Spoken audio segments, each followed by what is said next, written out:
కలియుగ ప్రత్యక్ష దైవం తిరుమల శ్రీ వెంకటేశ్వర స్వామి మహాప్రసాదమైన లడ్డూలో వైసీపీ హయాంలో జరిగిన కల్తీపై రాష్ట్రంలో నేడు తీవ్ర చర్చ జరుగుతోంది. కానీ లడ్డూ నాణ్యత కల్తీపై సామాజిక మాధ్యమాల వేదికగా ఆనాడే భక్తులు గళం విప్పారు. తిరుమల లడ్డూలో కల్తీపై నెత్తి నోరు బాదుకున్నారు.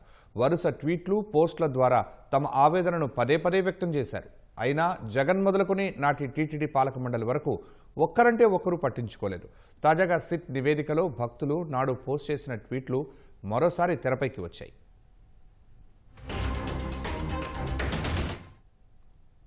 అచంచలమైన భక్తితో ఏడుకొండలవాడి దర్శనానికి వెళ్లి తిరుమల లడ్డూను మహాప్రసాదంగా కళ్లకద్దుకుని తిన్న చాలామంది భక్తులు వైసీపీ హయాంలో బాధతో విలవిల్లాడిపోయారు.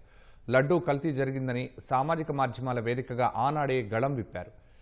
నెయ్యి కల్తీపై సిట్ దర్యాప్తు జరక్కముందే నెయ్యి నాణ్యతపై వైసీపీ హయాంలోని టీటీడీ పాలక మండలికి అనేక రూపాల్లో ఫిర్యాదు చేశామని, కానీ వాటిని పట్టించుకోలేదని ఇప్పుడు నెటిజన్లు గుర్తు చేసుకుంటున్నారు.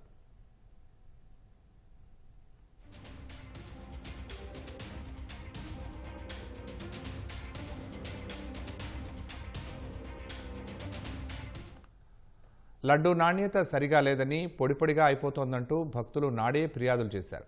తిరుపతి వెంకన్న లడ్డూలో నెయ్యి వాసన లేదు, క్వాలిటీ అస్సలు లేదు, అన్నప్రసాదం బాగోలేదని 2022 మార్చి 24న ఓ భక్తుడు ట్వీట్ చేశాడు.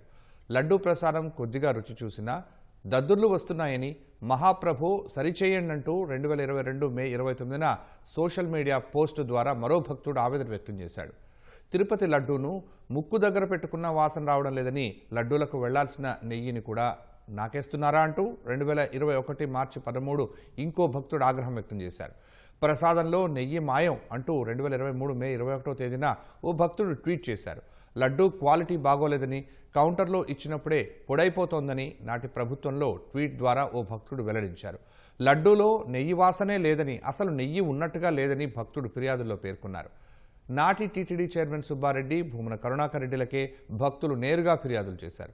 వాటిని నాటి టీటీడీ పాలక మండలి పట్టించుకోలేదు. ఆనాడు భక్తులు అనుమానం 100కి 100 పాళ్లు నిజమని నేడు సిట్ దర్యాప్తుతో వెల్లడైంది. 2022లోనే సిఎఫ్టిఆర్ఐ ల్యాబ్ నివేదికలో కల్తీ నెయ్యి గురించి నాటి టీటీడీ పెద్దలకు సమాచారం ఉందని సిట్ ఛార్జ్షీట్లో పేర్కొంది. కోట్ల మంది భక్తుల అభిప్రాయాలు, మనోభావాలు, ఫిర్యాదులను పట్టించుకోకుండా కల్తీ నివేదికలను నాటి పాలక మండలి అధికారులు తొక్కిపెట్టారని భక్తులు ఆవేదన వ్యక్తం చేస్తున్నారు.